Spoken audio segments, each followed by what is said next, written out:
ఈరోజు మనం 9th క్లాస్కి సంబంధించినటువంటి జంతువులలో ప్రవర్తన అనేటువంటి పాఠ్యాంశం గురించి డిస్కస్ చేద్దాం. Please subscribe, share and encourage. Please subscribe చేసుకోండి. చూడండి, జంతువులలో ప్రవర్తన. మనం పువ్వుపై వాళ్ళ సీతాకోకచిలుక, గోరిల్లా మరియు గూడు కట్టుకున్నటువంటి పక్షి.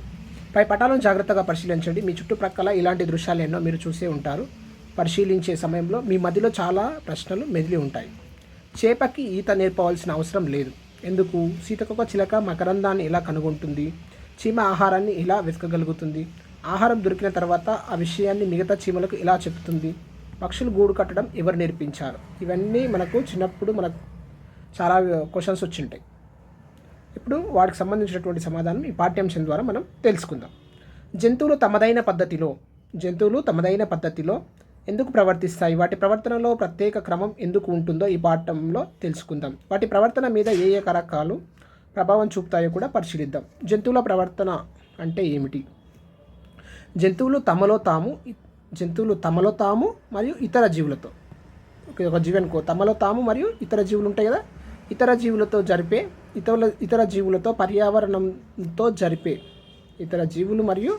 పర్యావరణంతో జరిపే పరస్పర చర్యలను అర్థం చేసుకోవడానికి జంతు ప్రవర్తనను మనం శాస్త్రీయంగా అధ్యయనం చేయాలి. జంతువులు తమతో తాము మరియు ఇతర జీవులతో పర్యావరణంతో జరిపే పరస్పర చర్యలను అర్థం చేసుకోవడానికి మనం ఏం చేయాలి? జంతు ప్రవర్తనను శాస్త్రీయంగా అధ్యయనం చేయాలి. ఇది జంతువులు తమ భౌతిక పరిసరాలతో అదేవిధంగా ఇతర జంతువులతో ఎలా సంబంధాలను ఏర్పరచుకుంటాయో తెలుపుతుంది.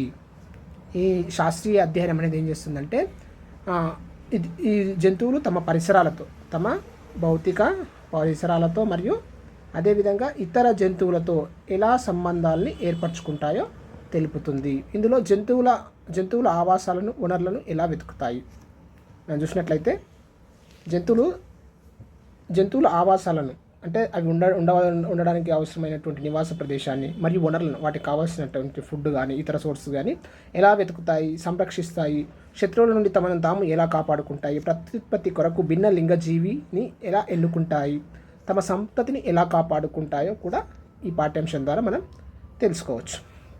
చూడండి, జంతువుల శరీర ధర్మశాస్త్రం. ఒక జంతువు శరీర ధర్మశాస్త్రం ఫిజియాలజీ మరియు శరీర అంతర్నిర్మాణ శాస్త్రం అనాటమీ. శరీర ధర్మశాస్త్రాన్ని ఏమో ఫిజియాలజీ అని అంటారు, శరీర అంతర్నిర్మాణ శాస్త్రాన్ని ఏమో అనాటమీ అని అంటారు. ఈ వర్డ్స్ కూడా గుర్తుపెట్టుకోవాలి, చాలా ఇంపార్టెంట్.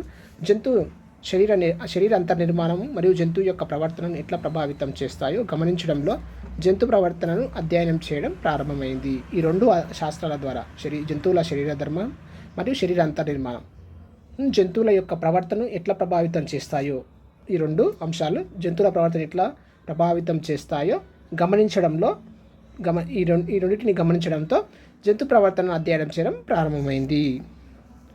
జంతువుల ప్రవర్తనను బాహ్య అంతర ప్రచోదనాలు ప్రేరేపిస్తాయి. జంతువుల ప్రవర్తన ఏం చేస్తాయి? బాహ్య మరియు అంతర్గతంగా ఉన్న ప్రచోదనలు ఉంటాయి కదా, ఆ ప్రచోదనలు కూడా ఏం చేస్తాయి? ప్రేరేపిస్తాయి. జంతువుల ప్రవర్తనను బాహ్య అంతర్ ప్రచోదనాలు ప్రేరేపిస్తాయి. ఇతర జంతువుల నుంచి ఆపద, ధ్వని, వాసన, ఆపద ధ్వని మరియు వాసన, ఆపద, ధ్వని, వాసన లేక తమ చుట్టూ ఉన్న వాతావరణం. ఆపద, ధ్వని, వాసన, చుట్టూ ఉన్నటువంటి వాతావరణం మొదలైన బాహ్య ప్రచోదనాలు. ఇవన్నీ ఏంటివి? బాహ్య ప్రచోదనాలు. ఏవి? ఆపద కావచ్చు, ధ్వని కావచ్చు, వాసన కావచ్చు, చుట్టూ ఉన్న వాతావరణం, ఇవన్నీ కూడా బాహ్య ప్రచోదనాలుగా పనిచేస్తాయి. అంతర్ ప్రచోదనాలు ఏం పనిచేస్తాయంటే ఆకలి, భయం మొదలైనవి ఏం చేస్తాయి? అంతర్గత ప్రచోదనాలుగా పనిచేస్తాయి. ఇవి గుర్తుపెట్టుకోవాలి. క్రింది వాటిలో అంతర్ ప్రచోదనాలను గుర్తించండి. క్రింది వాటిలో బాహ్య ప్రచోదనాలను గుర్తించండి అనేటువంటి అంశాలు కూడా వస్తాయి. ఏంటేంటివి? జంతువుల నుంచి వచ్చే ఆపద, ధ్వని, వాసన, చుట్టూ ఉన్నటువంటి వాతావరణం, ఇవన్నీ ఏమైతాయి? ఆపద, ధ్వని, వాసన, వాతావరణం, ఇవన్నీ కూడా బాహ్య ప్రచోదనాలు. ఆకలి, భయం అనేటువంటిది అంతర ప్రచోదనాలు. ఓకే, అంతర్గత ప్రచోదనాలుగా ఇంటర్నల్ స్టిమ్యులీగా పనిచేస్తాయి. శాస్త్రవేత్తలు రకరకాల కారణాల కోసం జంతువుల ప్రవర్తనను ఏం చేస్తారు? అధ్యయనం చేస్తారు. శాస్త్రవేత్తల అధ్యయన సన్నివేశాలు చాలా విస్తృతంగా ఉంటాయి. శాస్త్రవేత్తల యొక్క అధ్యయన సన్నివేశాలు ఎలా ఉంటాయి? చాలా విస్తృతంగా ఉంటాయి. ఆహార సేకరణ, ఆవాస ప్రాంతం ఎంపిక. ఆహారం సేకరణ మరియు ఆవాస ప్రాంతం ఎంపిక మరియు ప్రత్యుత్పత్తి.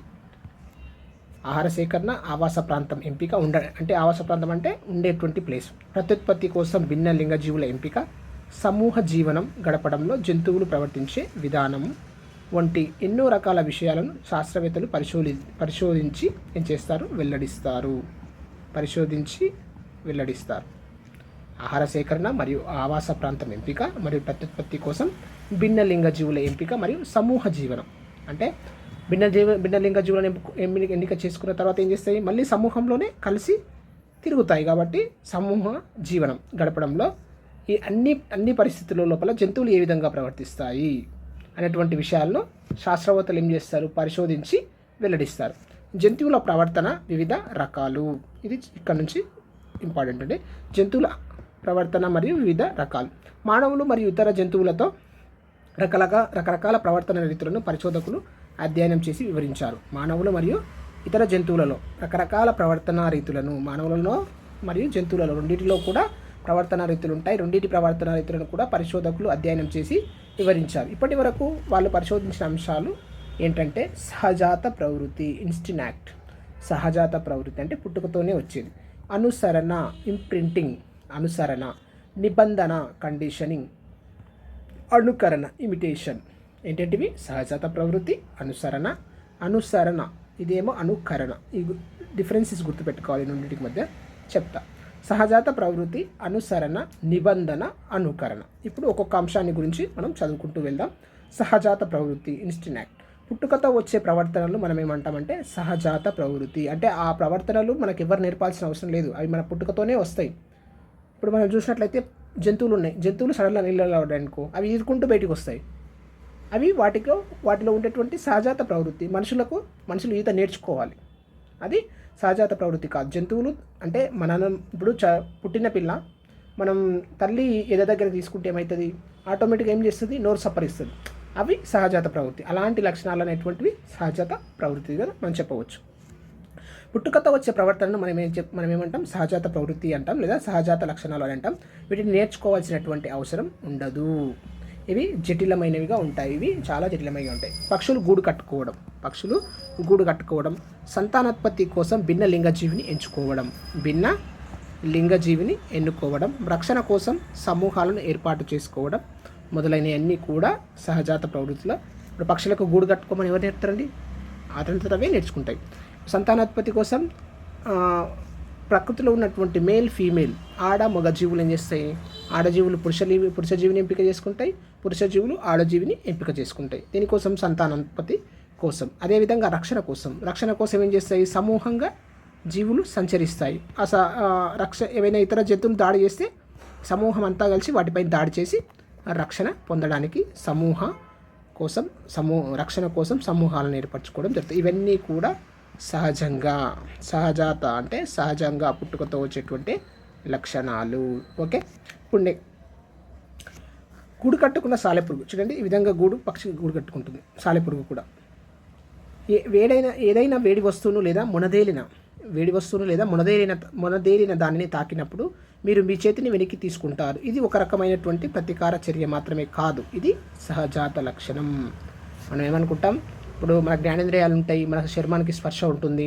మనం ఏదైనా వేడి వస్తువును తాకిందంటే అది ఏదైతే దానికి సంబంధించినటువంటి జ్ఞాన కణాల ద్వారా మెదడుకు చేరి మెదడు నుంచి మళ్ళీ చాలా కణాలకు ఆదేశాలు వస్తే మనం ప్రతిస్పందనగా చేతిని వెనుకని తీసుకుంటామని మనం జ్ఞానేంద్రియాల పాఠ్యాంశంలో తెలుసుకున్నాం. అంటే అది ఒక ప్రతీకార చర్యనే, అంటే ఇట్లా మెదడు స్పందించే చర్యనే కాకుండా ఇదొక సహజాత లక్షణం. అంటే అది ఎవరు నేర్పాల్సిన అవసరం లేదు, అది మన పుట్టుకతోనే మనకు వస్తుంది. దానిని అటువంటి లక్షణాన్ని మనం సహజాత లక్షణం అంటారు. వీటిని ఎవరు నేర్చుకోరు, ఇలాంటివి పుట్టుకతోనే వస్తాయి. ప్రతీకార చర్యలకు ఇంకా ఉదాహరణలు మనం చెప్పవచ్చు. నెక్స్ట్ అనుసరణ, ఇంప్రింటింగ్. అనుసరణ, కోటిని అనుసరిస్తున్నటువంటి బాతుపిల్లలు. రెండవ అంశం ఏంటి, అనుసరణ. ఇలాంటి దృశ్యాలు మీరు చూసే ఉంటారు. అంటే ఇక చూస్తాం కదా, ఇక్కడ కనిపిస్తుంది కదా, కోడిని అనుసరిస్తున్న బాతుపిల్లలు. ఇలాంటి దృశ్యాలను మనం చూస్తూనే ఉంటాం. బాతుపిల్లలు గుడ్లల్లో నుండి బయటకు వచ్చిన వెంటనే నడవగలుగుతాయి. కోడి పిల్లలు కానీ బాతు పిల్లలు కానీ ఏం చేస్తాయి, పిల్లలు గుడ్లలో నుండి బయటకు వచ్చిన వెంటనే నడవగలుగుతాయి. బాతు పిల్లలు అయితే కొన్ని రోజుల తర్వాత కూడా ఈదగలుగుతాయి. పిల్లలు వాటి తల్లిని ఏం చేస్తాయి, పోల్చుకోగలుగుతాయి. అంటే ఆ పిల్లలు ఏం చేస్తాయి, తల్లిని పోల్చుకోగలుగుతాయి. ఈ లక్షణాన్ని మనం ఏమంటామంటే అనుసరణ. ఏమంటాం, అనుసరణ. పోల్చుకోవడం అనేటువంటి వర్డ్ను యూజ్ చేయాలండి. పోల్చుకోవడాన్ని. పిల్లలు ఏం చేస్తాయి, పిల్లలు తల్లిని, వాటి తల్లి ఉంటుంది, పిల్లలు వాటి తల్లిని ఏం చేస్తాయి, పోల్చుకోగలుగుతాయి. ఈ లక్షణాన్ని మనం అనుసరణ అంటాం. బాతు పిల్లలు గుడ్డు నుండి బయటకు వచ్చిన వెంటనే ఏదైనా కదులుతున్నది కనిపిస్తే దాని వెనుకనే అవి ఏం చేస్తాయి, పోతాయి. ఏదైనా వస్తువు కనిపించింది అనుకో, దాని వెనుకనే వెళ్ళిపోతాయి. ఈ జీవితో గడుపుతూ దానినే, ఈ జీవి ఉంటుంది, ఆ కదిలే వస్తువు ఉంటుంది, ఆ జీవితోనే గడుపుతూ దాన్నే తల్లిగా భావిస్తాయి. అందుకే బాతు పిల్లలు కోడితో కూడా కలిసి ఉండగలుగుతాయి. ఇప్పుడు మనం చూసినట్లయితే, ఇప్పుడు బాతు ఉందండి, బాతు ఉంది, కోడి ఉంది. ఈ బాతు పిల్లలు గుడ్డు నుండి బయటకు వచ్చినాయి. అప్పుడు తల్లి బాతు కనిపించలేదు అనుకో, కోడి మాత్రమే కనిపించింది. ఆ కదులుతున్న వస్తువు దాని రంగు ఎట్లుంది, తెలుపు రంగులోనే ఉంది, బాతులాగానే ఉంది. కోడి ఉందనుకో, కోడి వెంబడి కదులుతున్న వస్తువు దాని వెంబడి తిరుగుతూ అదే తల్లిని బాతు భావిస్తుంది. అట్లా అనుసరిస్తాయి. అనుసరణ అనేటువంటిది చేస్తాయి, తల్లిని పోల్చుకుంటాయి. అనుసరణ అనే లక్షణం వలన ఇవి చిన్న వయసులోనే తమ తల్లిని గుర్తించుకోగలుగుతాయి. అది చిన్న వయసులోనే, పుట్టిన వెంటనే ఏం చేస్తాయి, ఇవి చిన్న వయసులోనే తమ తల్లిని గుర్తించుకోగలుగుతాయి. ఆ జీవి వెనుకకు తిరుగుతూ ఆహారాన్ని సేకరిస్తాయి. ఆ జీవి వెనుకనే తిరుగుతూ ఏం చేస్తాయి, ఆహారాన్ని సేకరిస్తాయి. మరియు ఏం చేస్తాయి, రక్షణను పొందుతాయి. ఆహారాన్ని సేకరించుకోవడం మరియు రక్షణను పొందుతాయి. ఒకవేళ తాము చూసిన మొట్టమొదటి కదిలే జీవి తల్లి అయినట్లయితే ఉపయోగం ఉంటుంది. అదే అంటే ఫస్ట్ గుడ్డు నుంచి బయటకు వచ్చింది ఆవిడే, అది చూసినటువంటి వస్తువు, కదిలే వస్తువు తల్లి అయితేనేమో దాంట్లోకి ఏమవుతుంది, దాంట్లో సంరక్షణ సరిగ్గా ఉంటుంది, ఆహారం సరిగ్గా లభిస్తుంది, అన్ని అవసరాలు తీరుతాయి. లేకుంటే ఇబ్బంది పడతాయి. ఏమైతే ఒక కదలని వస్తువు వేరే ఒక వస్తువు, దాని తల్లి కాకుండా వేరే తల్లి, అట్లయితే అవి ఏం చేస్తాయి, ఇబ్బందులు పడతాయి.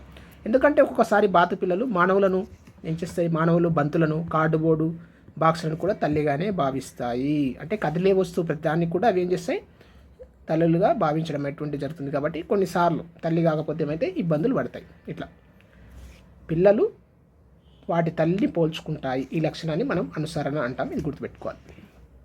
మీ పరిసరాలలో పరిశీలించి అనుసరణను ఇంప్రింటింగ్ ప్రదర్శించే ఉదాహరణలు మనం చాలా ఉంటాయి.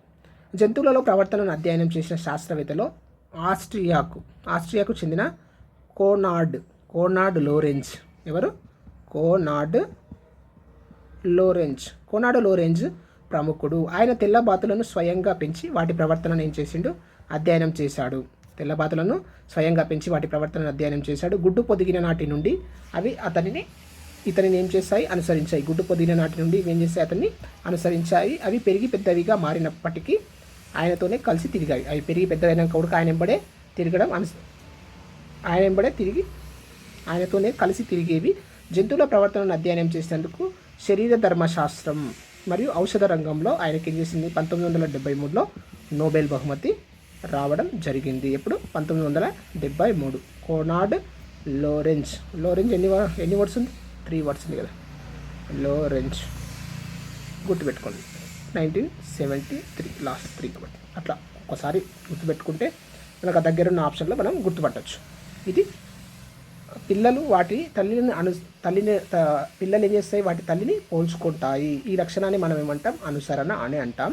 ఈ విధంగా మన కోడి వెంబడి కోడి పిల్లలు వెళ్ళడం, కోడి వెంబడి బాతు పిల్లలు అనుసరిస్తుండడం, పుట్టిన వెంటనే కదిలే వస్తువును చూసి అవే వాటి తల్లిగా వాటిని అనుసరిస్తూ వెళ్ళడం, ఆహార సేకరణ చేసుకోవడం, వాటిని రక్షణను పొందడం అంటే అనుసరణకు సంబంధించినటువంటి అంశాలు. ఇప్పుడు నిబంధన, కండిషనింగ్ చూద్దాం.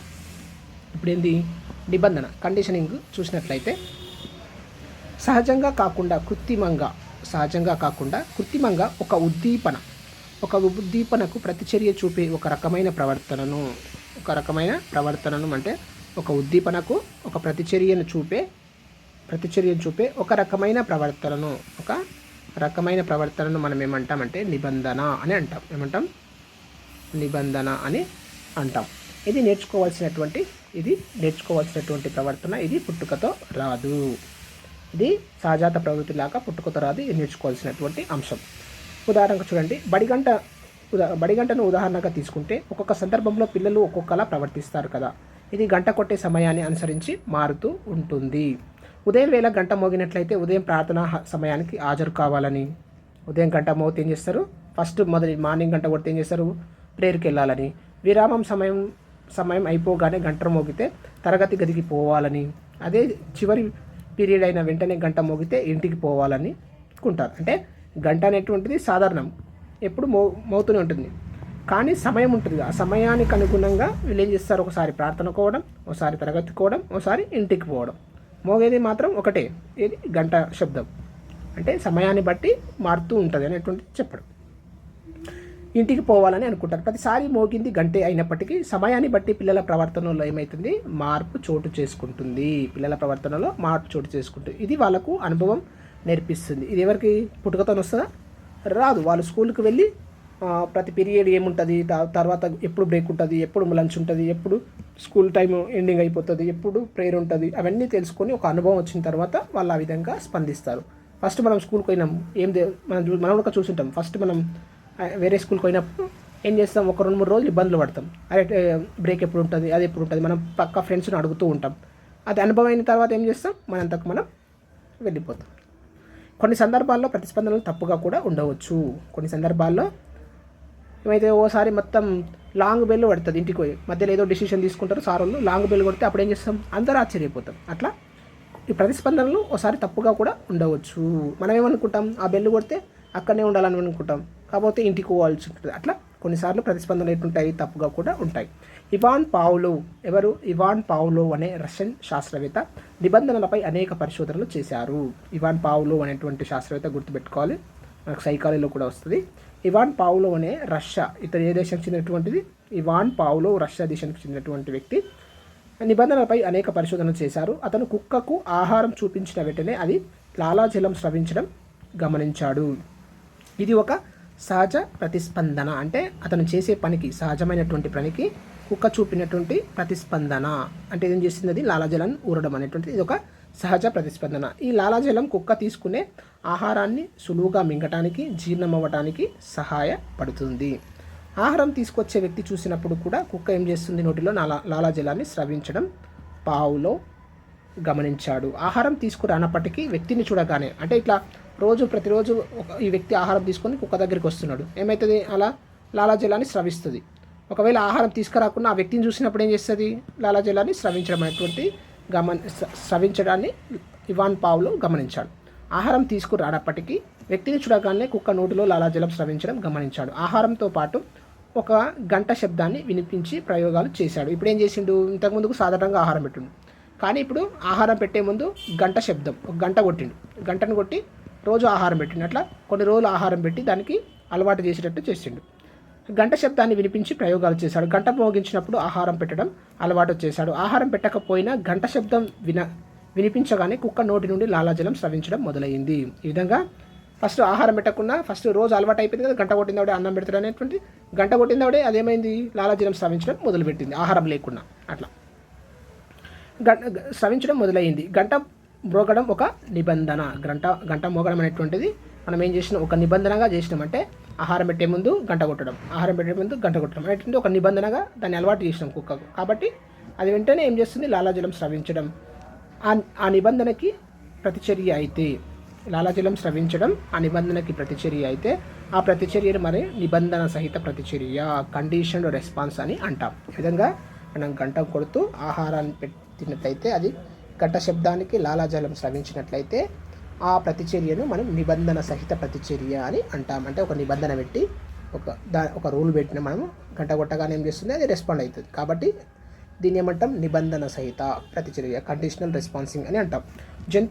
మానవులు జంతువులు కొన్ని రకాల పరిస్థితుల నుండి తప్పించుకోవడానికి నిబంధనను ఆశ్రయిస్తాయి.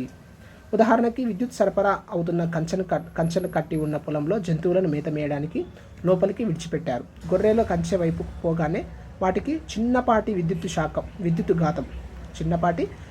ఘాతం తగిలింది. అది అలవాటైన తర్వాత చిన్నపాటి విద్యుత్ ఘాతం తగిలింది. అది అట్లా అలవాటైన తర్వాత విద్యుత్ సరఫరా ఆపివేసినా కూడా జంతువులు అటువైపు ఏమంటే పోవు.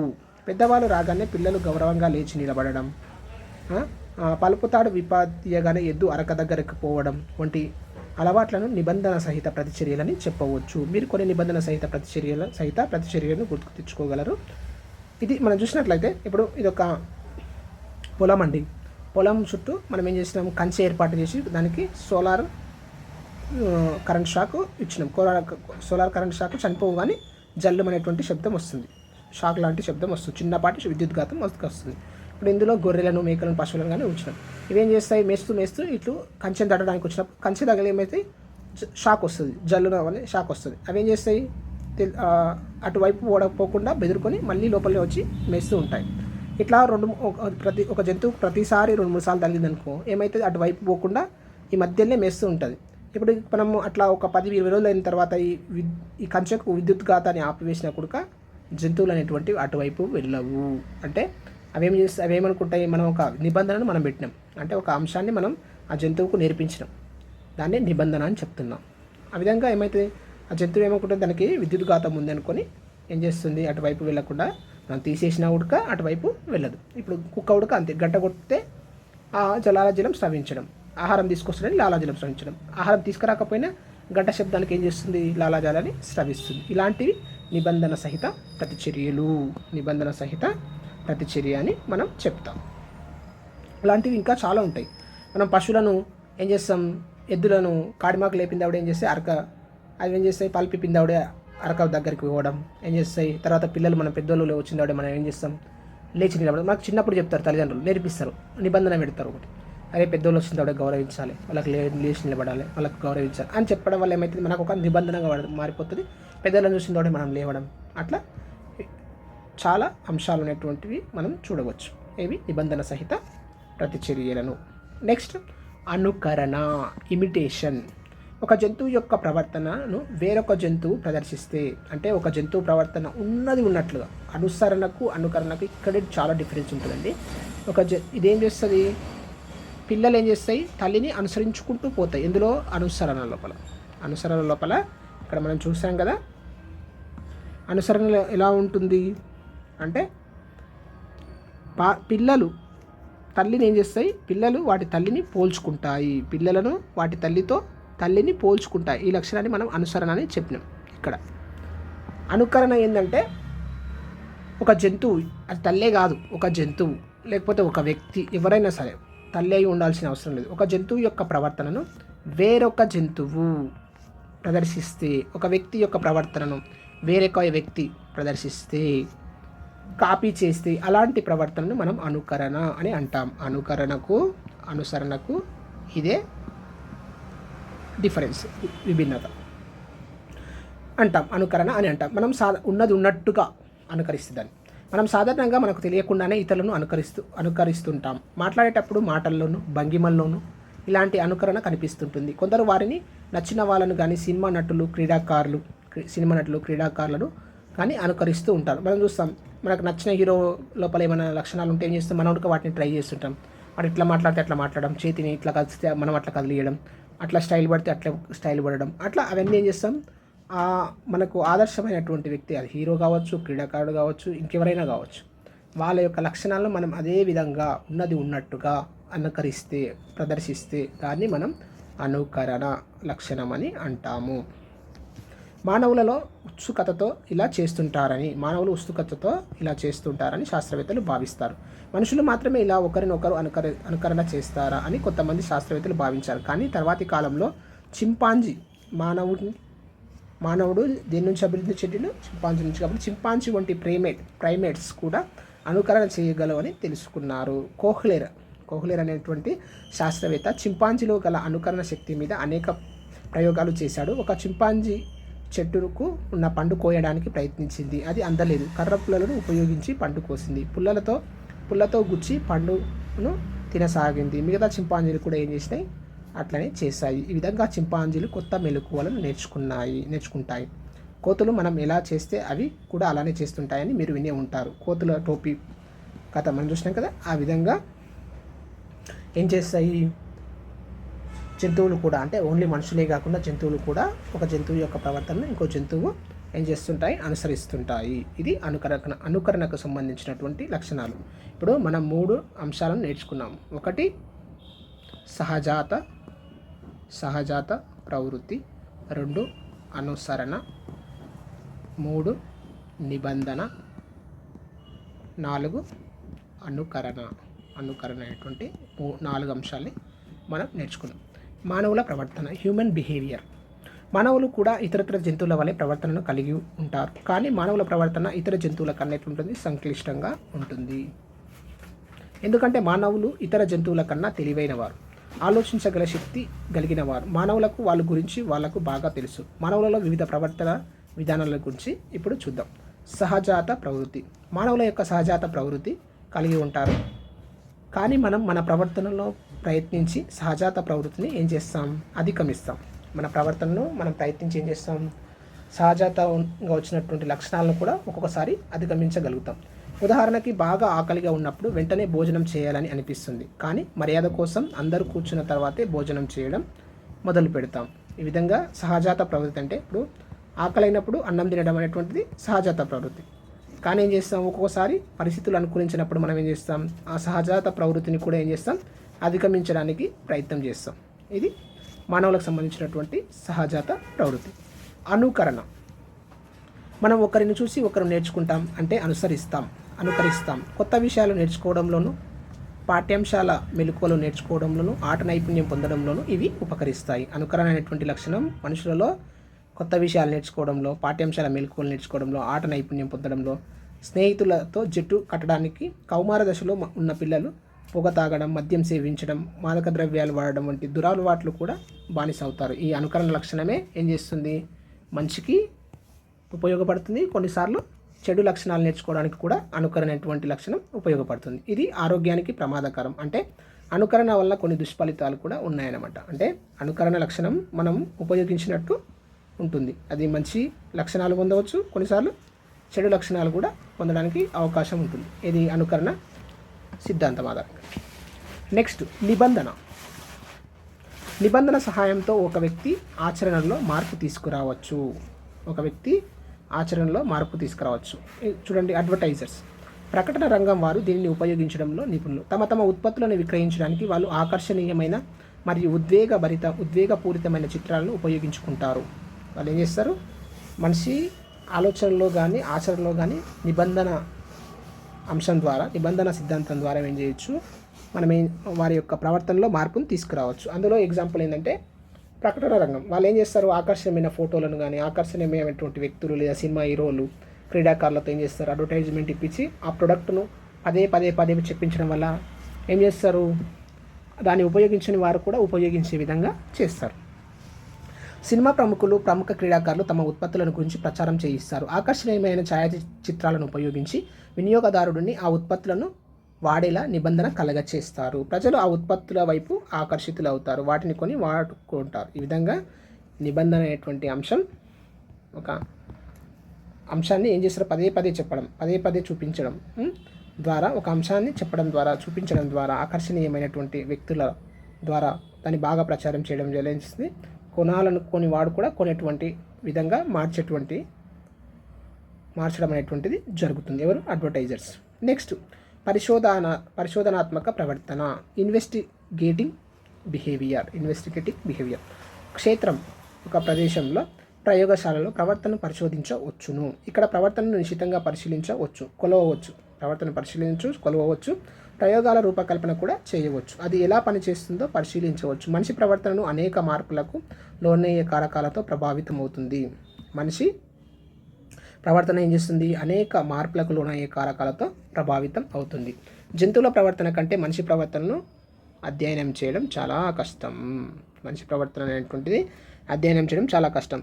శాస్త్రవేత్తలు జంతువుల ప్రవర్తనను తెలుసుకోవడానికి రోజుల తరబడి సమయాన్ని వెచ్చించి పరిశీలిస్తారు. వాటి ప్రవర్తనలో అవి ఒంటరిగా ఎలా జీవిస్తాయి, కొన్ని కలిసి కుటుంబాలుగా ఎలా ఏర్పడతాయి, ఎక్కువ సంఖ్యలో కలిసి జంతువులు సమూహాలుగా ఎలా ఏర్పడతాయి పరిశీలించడానికి వారు చాలా ఆసక్తిని చూపుతారు. శాస్త్రవేత్తలు ఏం చేస్తారు, వాటి ఒంటరి జీవితాన్ని మరియు అవి కుటుంబాలుగా తల్లి, వాటి యొక్క పిల్లలు, చిన్న కుటుంబం ఏర్పడడం, లేకపోతే ఒక పెద్ద సమూహం, అవి ఎట్లా ప్రవర్తిస్తాయి, మొదలైన అన్ని అంశాలని కూడా శాస్త్రవేత్తలు ఏం చేస్తారు, పరిశీలిస్తారు.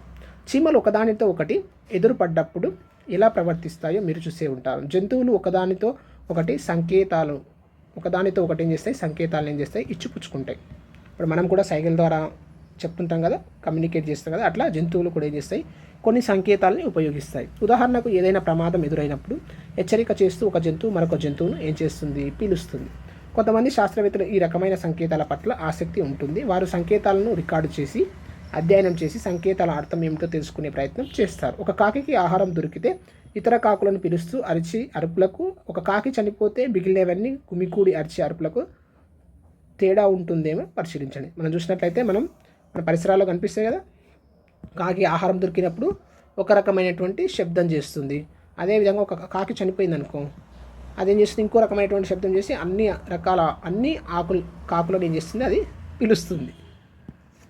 విధంగా జంతువులు కూడా ఏం చేస్తాయి, ఒక రకమైనటువంటి సంకేతాలను ఉపయోగించి ఒకదానితో ఒకటి ఏం చేస్తాయి, కమ్యూనికేట్ చేసుకోవడం అంటే సమాచారాన్ని బదిలీ చేసుకోవడం అనేటువంటిది జరుగుతుంది. నెక్స్ట్, గుర్తు కట్టడం లేదా ట్యాగింగ్. జీవ వైవిధ్య సంరక్షణ అనే అధ్యయనంలో పక్షుల వలస ఒక ప్రాంతం నుంచి ఇంకొక ప్రాంతం కోసం, ఆహారం కోసం కావచ్చు, నివాసం కోసం కావచ్చు, తర్వాత భిన్న లైంగిక జీవిని ఎంపిక చేసుకోవడం కోసం కూడా ఏం చేస్తాయి, పక్షులు లేదా జంతువులు ఒక ప్రాంతం నుంచి ఇంకొక ప్రాంతానికి వలస వెళ్తాయి. దాన్నే మనం ఏమంటాం, బర్డ్స్ మైగ్రేషన్ అని కూడా అంటామని చదువుకున్నాం కదా.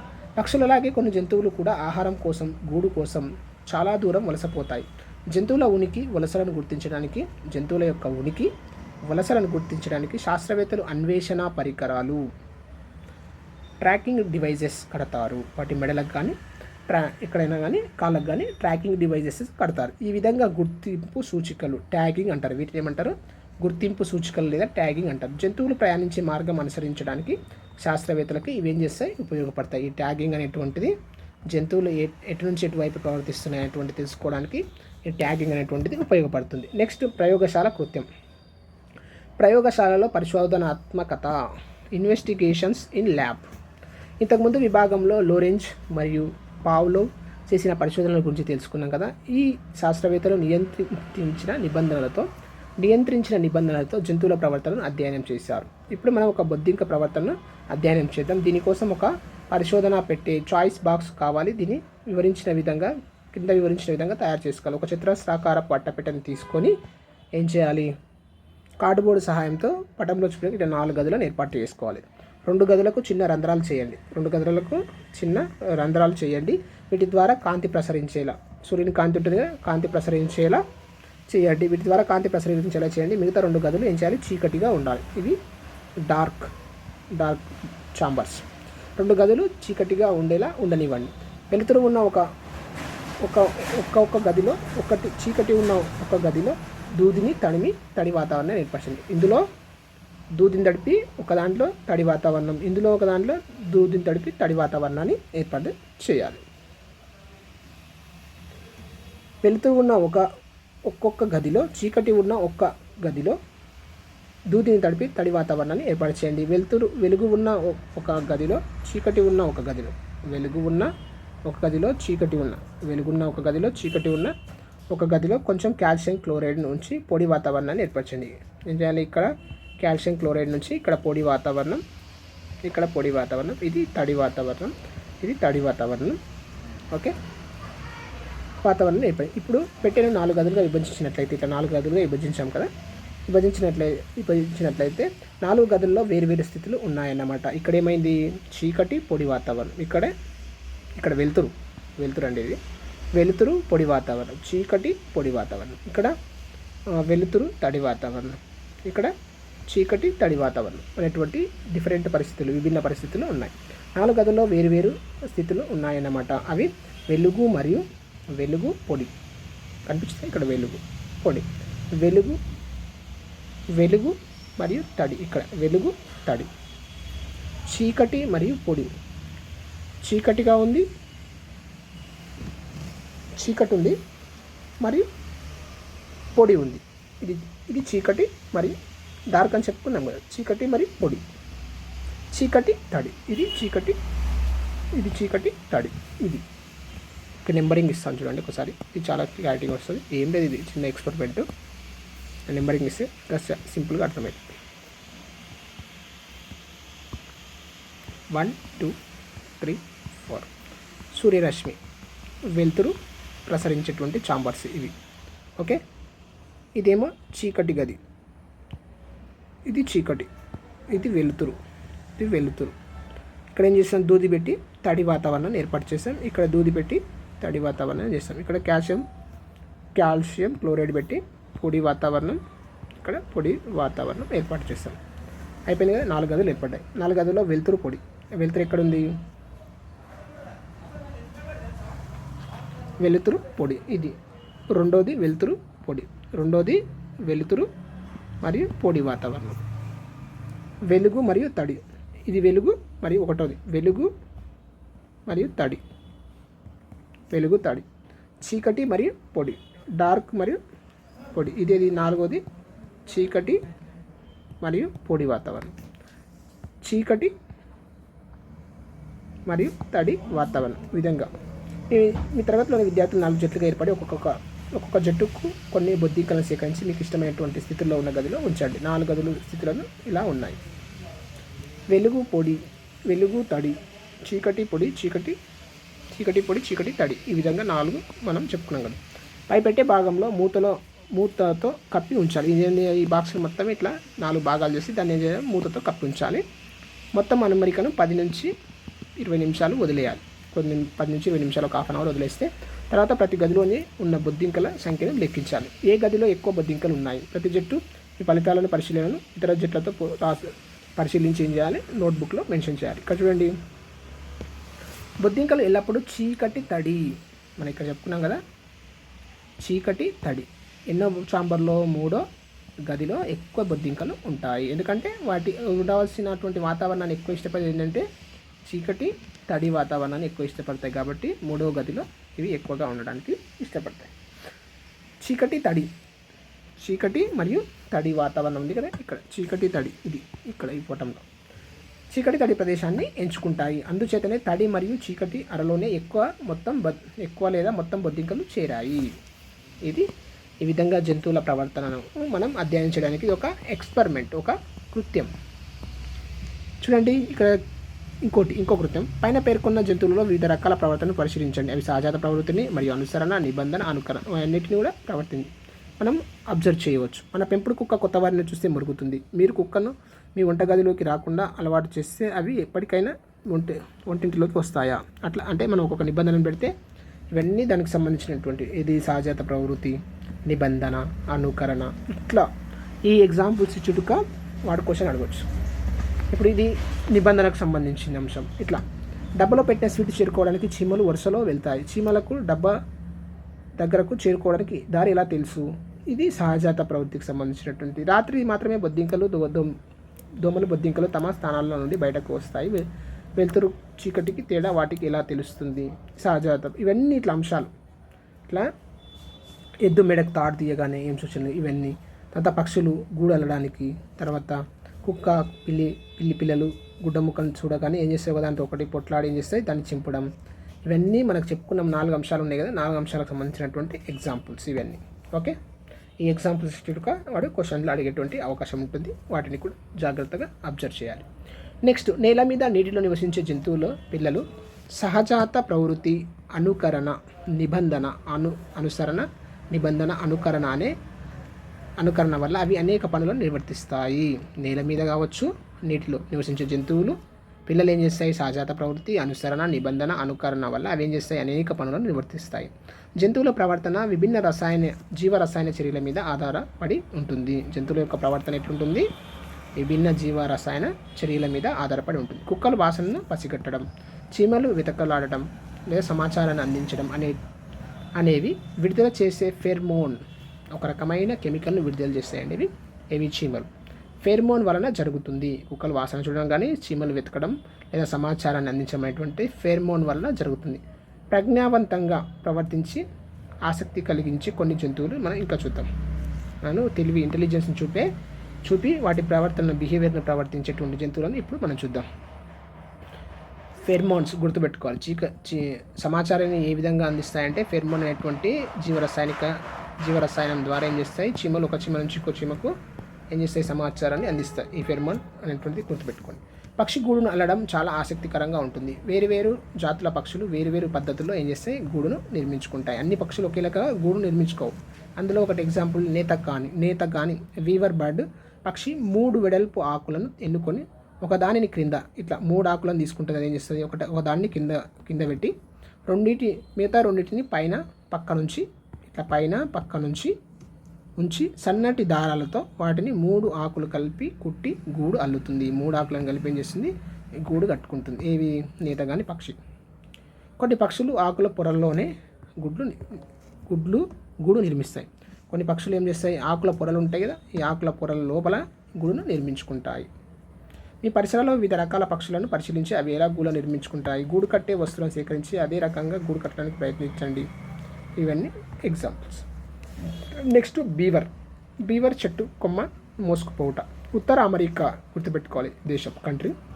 ఉత్తర అమెరికాలో నివసించే బీవర్ అనే క్షీరదం, ఇది ఒక క్షీరదం, నీటి ప్రవాహానికి అడ్డంగా ఆనకట్ట నిర్మిస్తుంది. అది పెద్ద పెద్ద చెట్లను సైతం తన పదునైన పళ్ళతో కొరికి ప్రవాహానికి అడ్డంగా వేస్తుంది.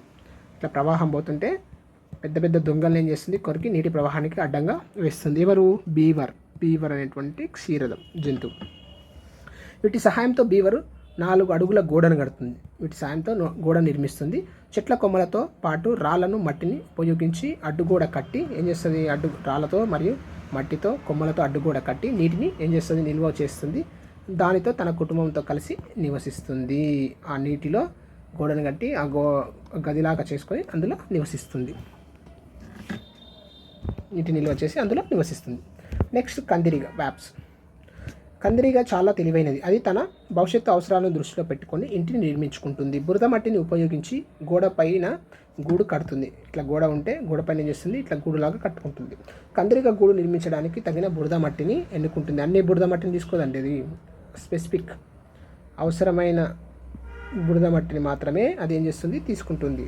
దానికి తెలుసు ఏ మట్టితో గూడు కడితే ఉంటుందో ఆ మట్టిని మాత్రమే అది ఎన్నుకుంటుంది. బురద మట్టిని ఎంచుకుంటుంది, తగిన బురద మట్టిని ఎంచుకుంటుంది.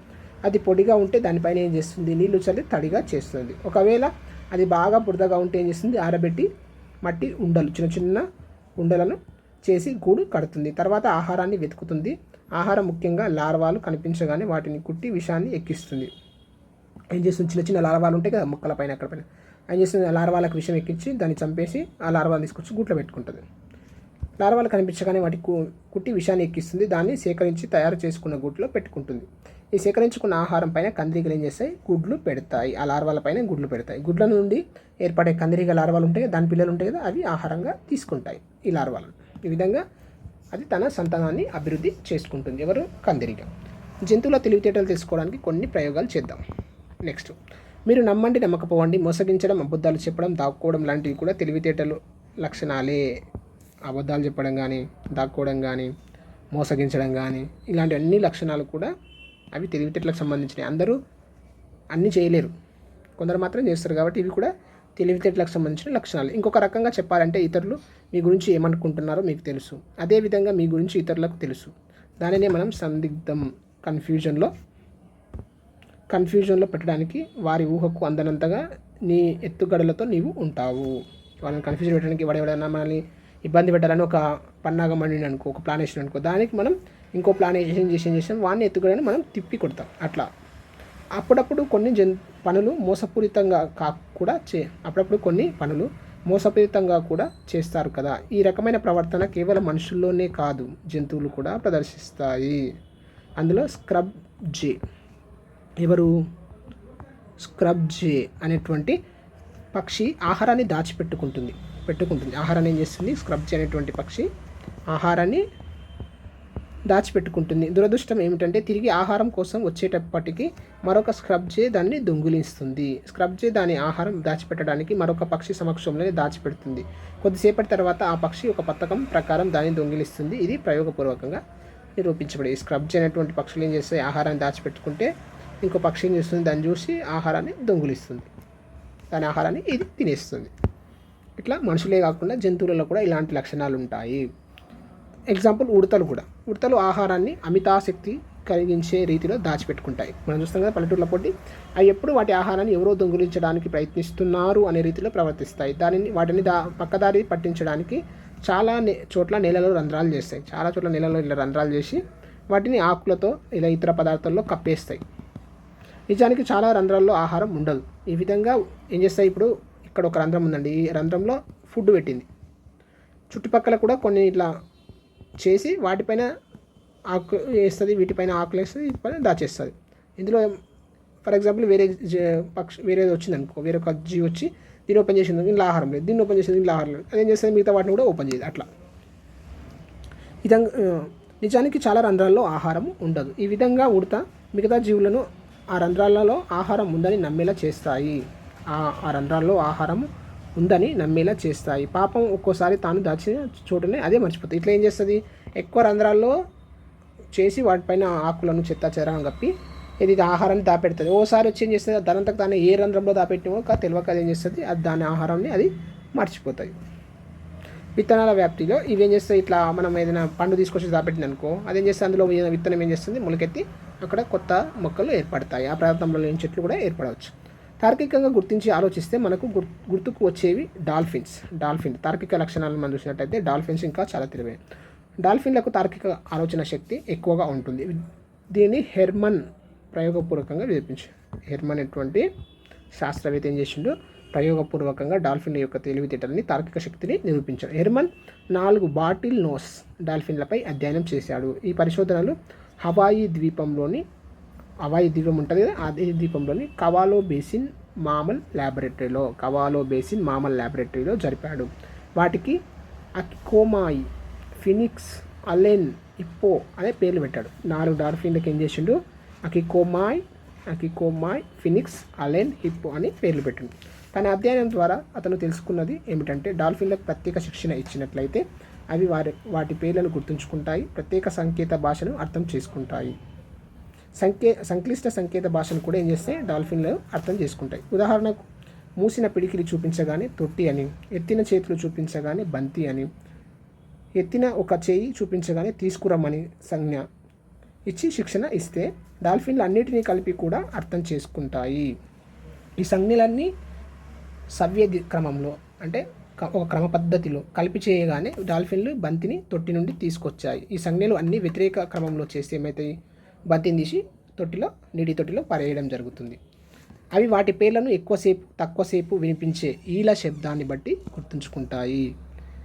అవి చాలా రకాల ఈలలను గుర్తుంచుకోగలిగాయి. ఏదైనా డాల్ఫిన్ ఒక ప్రత్యేక ఈలతో పిలిస్తే అన్ని డాల్ఫిన్లు దానివైపే ప్రత్యేకంగా చూసేవి. ఈ విధంగా డాల్ఫిన్ల యొక్క తార్కిక శక్తిని హెర్మన్ అనేటువంటి శాస్త్రవేత్త ప్రయోగపూర్వకంగా నిరూపించడం అనేటువంటిది జరిగింది. ఏ డాల్ఫిన్ను పిలిస్తే అదే డాల్ఫిన్ దగ్గరకు వచ్చేవి. ఇది డాల్ఫిన్లకు సంబంధించినటువంటి తార్కిక శక్తికి సంబంధించినటువంటి అంశం. నెక్స్ట్ అలెక్స్ అనేటువంటి ఆఫ్రికా బూడిద రంగు చిలక యొక్క ప్రవర్తన చాలా వింతగా అనిపిస్తుంది. 1977లో ఇరిన్ పెప్పర్బర్గ్ చిలుకను తెచ్చి దానికి శిక్షణ ఇచ్చాడు. ఇరిన్ అనేటువంటి శాస్త్రవేత్త ఏం చేసిండు, ఒక పెప్పర్బర్గ్ అనేటువంటి చిలుకను తెచ్చి దానికి ఏం చేసిండు, శిక్షణ ఇచ్చాడు. నెమ్మదిగా అది 100 పదాలకు పైగా నేర్పారు. తర్వాత ఆమె ఆ పదాలను ఉపయోగించి అలెక్స్ సొంతంగా వాక్యాలను తయారు చేసేలా నేర్పారు. కొన్ని రోజుల తర్వాత అలెక్స్ ఒక పసుపు రంగు గిన్నె మరియు ఒక పసుపు చిప్పను చూపించారు. ఈ ఇద్దరి మధ్య, ఈ 2 వస్తువుల మధ్య సంభాషణ ఈ విధంగా ఉంది చూడండి. పెప్పర్బర్గ్ పోలిక ఏమిటి, అలెక్స్ ఏం చెప్పింది, రంగు. ఆ రెండింటి మధ్య, ఆ 2 వస్తువుల మధ్య పోలిక ఏంటంటే రంగు. తేడా ఏంటి ఆకారం అని జవాబు ఇచ్చిందంట. అదేవిధంగా రంగు, స్థలం, ఆకారంతో సంబంధం లేకుండా 2 వస్తువుల మధ్య చిన్న చిన్న తేడాలను గుర్తించగలిగింది. ఎవరు, అలెక్స్ అనేటువంటిది, పెప్పర్బర్గ్ అనేటువంటి చిలుక. African great parrot. అలెక్స్ అనేటువంటి చిలుకకు ఎవరిచ్చిరు, 1977లో ఇర్విన్ పెప్పర్బర్గ్ అనేటువంటి శాస్త్రవేత్త శిక్షణ ఇచ్చి దానికి పదాలను నేర్పించి వస్తువుల మధ్య తేడాలను, భిన్నత్వాలను మరియు వాటి మధ్య ఆకారాలు అన్నిటిలో మధ్య తేడాలను గుర్తించే విధంగా దాన్ని శిక్షణ ఇవ్వడం అనేటువంటి జరిగింది. అది కూడా అన్నిటిని ప్రదర్శించడం అనేటువంటి జరిగింది. ఇతర చిలుకల గుంపును శిక్షణ కూడా ఇవ్వగలిగింది. అది శిక్షణ నేర్చుకొని మరియు ఇతర చిలుకలకు కూడా అది శిక్షణ ఇచ్చిందంట. ఒకవేళ అవి తప్పుగా పలికితే అలా కాదు ఇలా పలకాలనే సూచన కూడా చేసిందంట. ఎవరు, అలెక్స్ అనేటువంటి ప్యారెట్. దీంతో పాటు అద్భుతమైన విషయం ఏమిటంటే యాపిల్ను బ్యానరీ అని పిలిచేది. ఎందుకంటే అది అరటి లాగా రుచి చెర్రీలాగా రంగుతో కనిపించేది. యాపిల్ అనేది రంగు ఏమో చెర్రీలాగా, టేస్ట్ ఏమో అరటిపండులాగా ఉన్నందుకు దాన్ని ఏం చేసింది, బ్యానరీ అనేటువంటి పేరు పెట్టిందంట. అదే ఈ రకంగా రెండింటిని కలిపి పేరు పెట్టడం భాషలో అలెక్స్ సాధించిన సృజనాత్మకకు ప్రతీక. అలెక్స్ చనిపోయేటప్పటికి 7వ ఎక్కం దాకా నేర్చుకున్నదంట. జంతు రాజ్యంలో ప్రతి జాతి కూడా తన ప్రవర్తన ద్వారా దానికి తగిన ప్రజ్ఞ ప్రదర్శిస్తుంది. జంతు రాజ్యంలో ప్రతి జాతి అంటే ప్రతి జీవి కూడా ఎంతో కొంత ప్రజ్ఞ, ఇంటెలిజెన్స్ అనేటువంటిది కలిగి ఉంటుంది. జంతువులు కూడా సంతోషము, భయము, కోపము, బాధ, ప్రాణభీతి లాంటి భావాలను ప్రదర్శిస్తాయి. జంతువులు కూడా ఏం చేస్తాయి, సంతోషాన్ని, భయాన్ని, కోపాన్ని, బాధను, ప్రాణభీతిని కూడా ప్రదర్శిస్తాయి. మీ పెంపుడు కుక్కలో పై భావాలన్నీ మనం చూడవచ్చు. సాయంత్రం పొలం నుండి వచ్చిన ఆవులో కూడా వీటిని మనం చూడవచ్చు.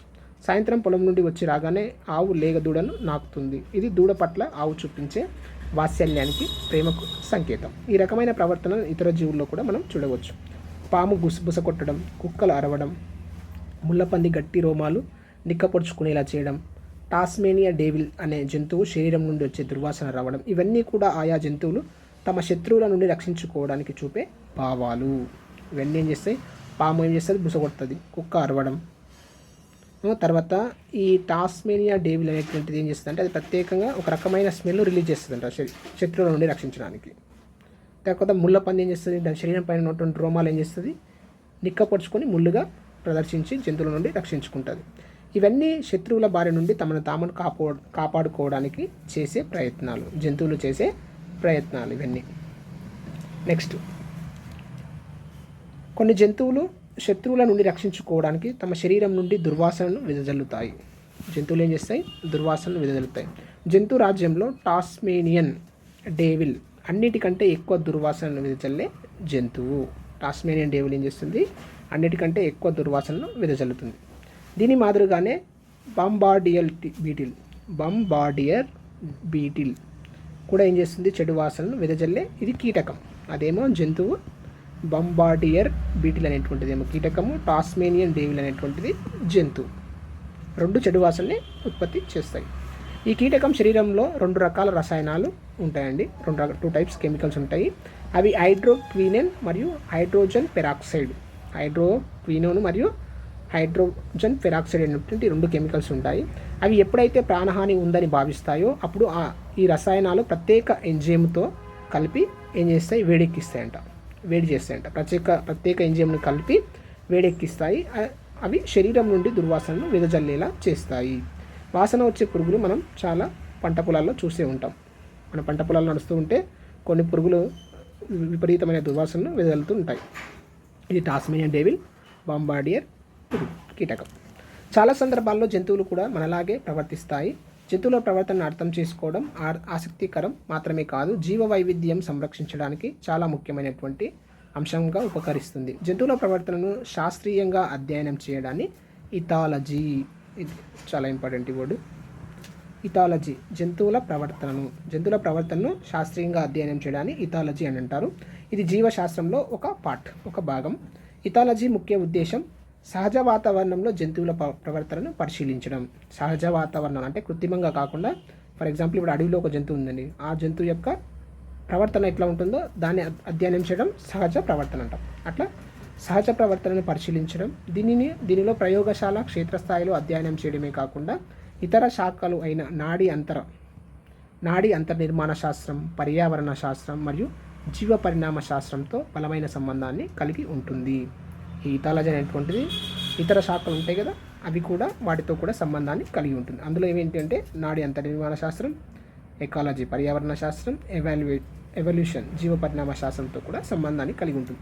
ఈ రకమైన పరిశోధనలు 1950లో డచ్ జీవశాస్త్రవేత్త నికోలస్ టింబర్జెన్, ఆస్ట్రియా జీవశాస్త్రవేత్త కోనార్డ్ లోరెంజ్ మరియు కార్ల్ వాన్ ఫ్రిష్ కలిసి నిర్వహించారు.